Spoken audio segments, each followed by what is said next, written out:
Hello student, welcome back to my YouTube channel. तो आज हम क्लास 11th का चैप्टर नंबर 1 करेंगे, जिसका नाम क्या है, set.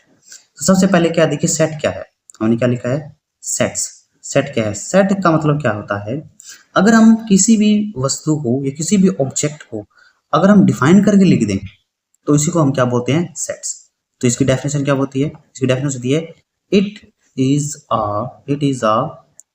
well defined it is a well defined collection of object it is a well defined collection of object। अब देखिए इसमें वेल डिफाइंड का मतलब क्या होता है, जो भी मैथ पढ़ता है मतलब कि उसका सभी का आंसर क्या रहता है, सेम रहना चाहिए। इसे बोलते हैं वेल डिफाइन। एक तरह से भी आपको सही तरीके से इसको डिजाइन करके लिखना है। और कलेक्शन का मतलब क्या होता है, इकट्ठा करना। ठीक है, फॉर एग्जाम्पल के लिए मैंने आपको कहा कि अगर आप 1 to 10 तक काउंटिंग आपको लिखनी है तो आप कैसे लिखोगे, 1 2 3 4 एंड सो ऑन 10 ऐसे लिखोगे। और जो भी मैथ पढ़ता है वो सभी यही ऐसे लिखेंगे। तो इसका मतलब सभी का आंसर क्या है, सेम है। तो इसे बोलते हैं हम वेल डिफाइंड कलेक्शन। ठीक है, इसी को हम क्या बोलेंगे, सेट। अब इसको हमने क्या करना है, एक ब्रैकेट में लिखना है जिसका नाम क्या होता है, करली ब्रैकेट।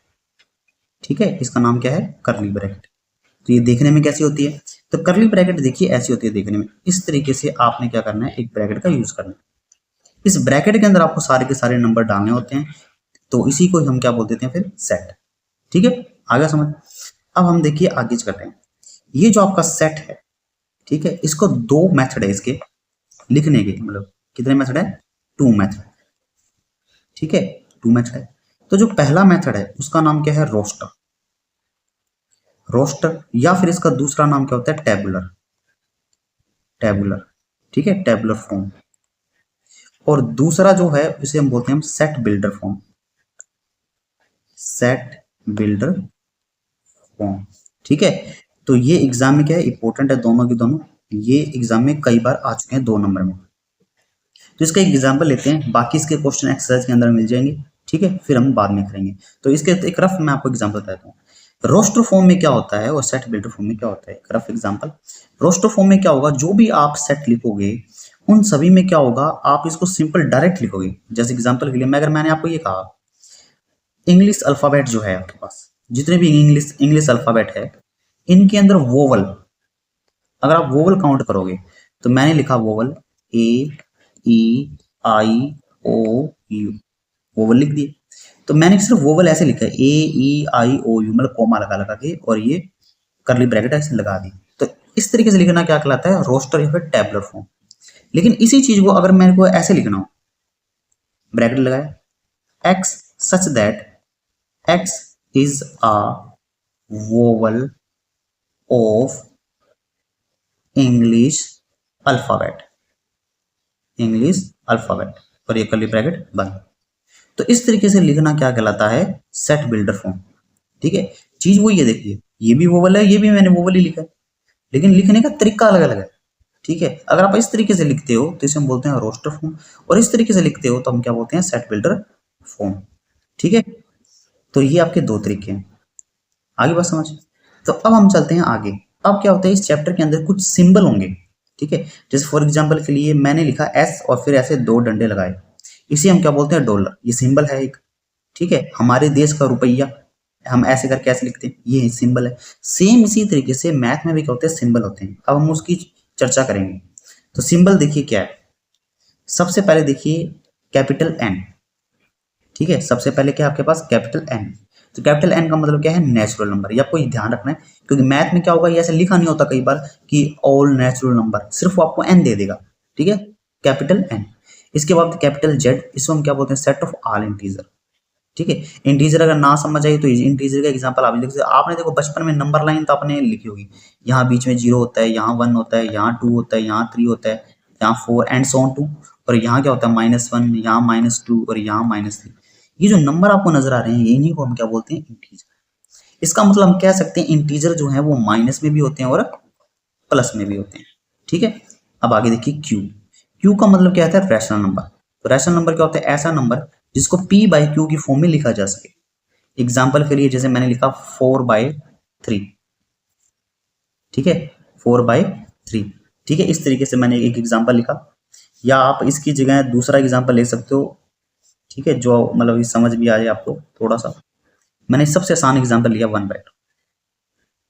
ठीक है, 1/2, तो ये भी एक एग्जाम्पल है। और भी बहुत सारे एग्जाम्पल है, जैसे पॉइंटों में ले सकते हो 3.3। ठीक है, तो ये सब क्या है, रैशनल नंबर।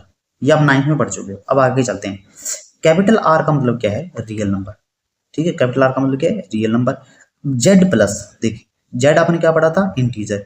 तो जेड प्लस का मतलब क्या होता है, जेड प्लस का मतलब होता है पॉजिटिव इंटीजर, मतलब पॉजिटिव इंटीजर, यानी कि 1 2 3 4 ऐसे, ये पॉजिटिव इंटीजर।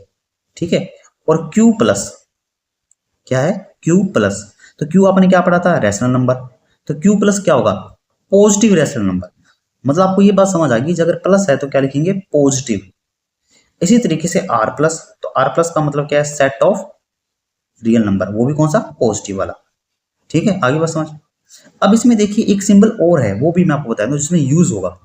वो सिंबल क्या है, वो सिंबल है ऐसे करके ऐसे। ठीक है, इसे हम बोलते हैं अपसाइलन। इसे हम क्या बोलेंगे, अपसाइलन। ठीक है, अब ये जो आपका सिंबल है, ये देखिए ये क्या है, एक ग्रीक वर्ड है, ये हमारा नहीं है, ये क्या है, ग्रीक वर्ड है। ठीक है, और इसको हम क्या बोलते हैं, अपसाइलन। ठीक है, अपसाइलन। अब हम हमारी भाषा में, यानी कि हमें जो समझ आता है वो देखिए, हम इसको बोलते हैं बिलोंग टू, बिलोंग टू। ठीक है, तो आपको ये ध्यान रखना है कि ये जो सिंबल है इसका मतलब क्या है, बिलोंग टू। और अगर मान लो ये सिंबल आपको ऐसे दिखाई दे, इस तरीके से करके किसी लाइन से दिखाई दे, तो आप क्या लिखोगे, not belong, not belong to. ठीक है, अब इसका मैं एक थोड़ा एग्जांपल दिखाता हूं आपको। जैसे मैंने कहा Virat Kohli, Virat Kohli is belong to India, तो सही बात है, विराट कोहली इंडिया को बिलोंग करता है, तो हम क्या लिखेंगे, यस। ठीक है, आगे बात समझ, इस तरीके से। और अगर नहीं करता होता तो हम लिखते हैं नॉट बिलोंग टू। आगे बात समझ। चलिए अब हम करते हैं एक्सरसाइज 1.1। ठीक है, चलिए अब 1.1 देखिए। 1.1 का क्या है, देखिए ये एग्जाम के लिए इतना इंपॉर्टेंट नहीं है, बस आपको थोड़ा नॉलेज के लिए आपको करवाया जा रहा है, बस इतना इंपॉर्टेंट नहीं है एग्जाम के लिए। बस ये देखिए इसने क्या लिखा है, फर्स्ट क्वेश्चन में, the collection of all month of year beginning with the letter J, तो क्या ये सेट होगा, तो कहेंगे यस ये होगा सेट। कैसे होगा, इसने कहा है कि पूरे के पूरे एक साल के अंदर 12 महीने होते हैं, एक साल में कितने महीने होते हैं, 12। इन 12 महीनों में जो ऐसे महीने हैं जो जी लेटर से स्टार्ट होते हैं, तो आपको हाँ ये तो मैं बता सकता हूँ, या किसी से पूछोगे वो भी बता देगा, तो इसमें क्या देंगे, यस। जैसे जुलाई है, जून है, ठीक है, जनवरी है, ऐसे। इसी तरीके से कहते हैं the collection of 10 most talented writer of India, the collection of 10 most talented writer of India, ये भी हम लिख सकते हैं, बता सकते हैं।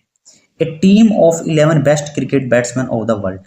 देखिए अब यहाँ क्या है, इन दोनों क्वेश्चनों में जो ऊपर वाला था 10 मोस्ट टैलेंटेड राइटर या फिर 11 बेस्ट क्रिकेटर बैट्समैन, इसे हम सेट की कंडीशन में नहीं रखेंगे, दोनों में नो आएगा। क्यों, क्योंकि देखिए मेरे हिसाब से जो बेस्ट क्रिकेटर कोई और होगा और आपके हिसाब से कोई और होगा, तो हर एक की अलग अलग सोच होगी, इसमें सभी का आंसर सेम नहीं आएगा इसमें। ठीक है, अब देखिए आगे fourth part, the collection of all boys in your class, तो ये कह लेंगे यस ये सेट है। क्योंकि देखिए अगर मान लो कोई बच्चा 5वीं में पढ़ता है तो वो तो बता सकता है कि मेरी क्लास में कितने बच्चे हैं, और अगर कोई बच्चा 10वीं में है तो वो भी बता सकता है, मतलब आंसर तो आ जाएगा। इसी तरीके से अब देखिए 5वां पार्ट इसका, the collection of all natural number less than 100, मतलब 100 से छोटे, तो ये लिख सकते हैं जैसे 1 2 3 4 5 एंड सो ऑन टू 99, क्योंकि 100 तो लेना ही नहीं है। आगे बस मतलब ये भी लिख सकते हैं, तो इसका भी क्या आ जाएगा, यस। आगे कहता है the collection of novel written by the writer Munshi Premchand, the collection of novel written by the writer Munshi Premchand.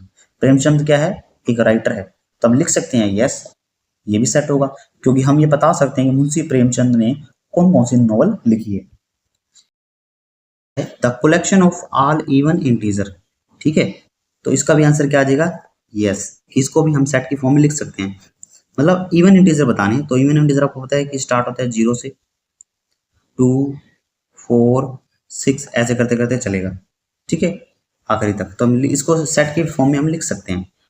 Next देखिए क्या है, the collection of question in this chapter, तो क्या आप इसमें इस चैप्टर में बता सकते हैं कितने क्वेश्चन है? तो कहेंगे यस, बता सकते हैं कितने क्वेश्चन है, तो इसका भी क्या आ जाएगा? Yes. The collection of most dangerous animal of the world, तो इसमें लिख देंगे नो, क्योंकि डेंजरस एनिमल तो अलग अलग होंगे, ठीक है, क्योंकि किसी को कुछ और डेंजरस एनिमल लगता है, किसी को कुछ और, तो सभी का आंसर क्या रहेगा? अलग अलग, ठीक है। तो ये तो था एक, मान लीजिए आप रफ कह सकते हो एक तरह से, क्योंकि ये इतना इंपॉर्टेंट नहीं है एग्जाम पॉइंट ऑफ व्यू से। ये जो सेकंड क्वेश्चन है ये कई बार एक नंबर में आ जाता है, तो इसकी देखिए क्या है, कहता है ए कोई सेट है आपके पास, ए सेट है, उसके अंदर कितने एलिमेंट है? 1 2 3 4 5 6, 6 एलिमेंट है। Insert the appropriate symbol this, देखिए ये सिंबल आ गया ना, मैंने आपको इस सिंबल के बारे में पहले बताया था, ये सिंबल ऐसे वाला, इसको हम क्या बोलते हैं? बिलोंग टू, ठीक है, और नॉट बिलोंग, ठीक है। अब देखिए क्या है, सबसे पहले फर्स्ट पार्ट 5A, तो देखिए आपको करना क्या है, इसमें देखना है क्या इसमें 5 है, बिल्कुल है, ये रहा 5, तो लिख देंगे बिलोंग, ऐसे निशान, आगे बस समझ। नेक्स्ट देखिए क्या है, सेकंड पार्ट 8, क्या इसमें 8 है? नहीं है, तो इसका मतलब इसमें क्या आएगा? नॉट बिलोंग, आगे बस समझ। अब देखिए नेक्स्ट है 0, क्या इसमें 0 था? नहीं है, तो इसमें भी क्या आ जाएगा? नॉट बिलोंग, आगे बात समझ। इसी तरीके से नेक्स्ट है 4, क्या 4 इसमें था? हाँ ये रहा 4, तो लिख देंगे बिलोंग। इसके बाद में है नेक्स्ट 2, क्या 2 था? हाँ ये रहा 2, तो इसका भी क्या लिख देंगे? बिलोंग, ठीक है। इसके बाद में 10, तो क्या इसमें आपको 10 नजर आ रहा है? नहीं नजर आ रहा, तो इसका मतलब क्या आएगा? नॉट बिलोंग टू, आगे बात समझ, ठीक है। तो आज के लिए हम क्वेश्चन नंबर 1 और 2 बस इतना ही करेंगे, आगे की हम वीडियो में क्वेश्चन नंबर 3 और 4 को स्टडी करेंगे, ठीक है। Good bye.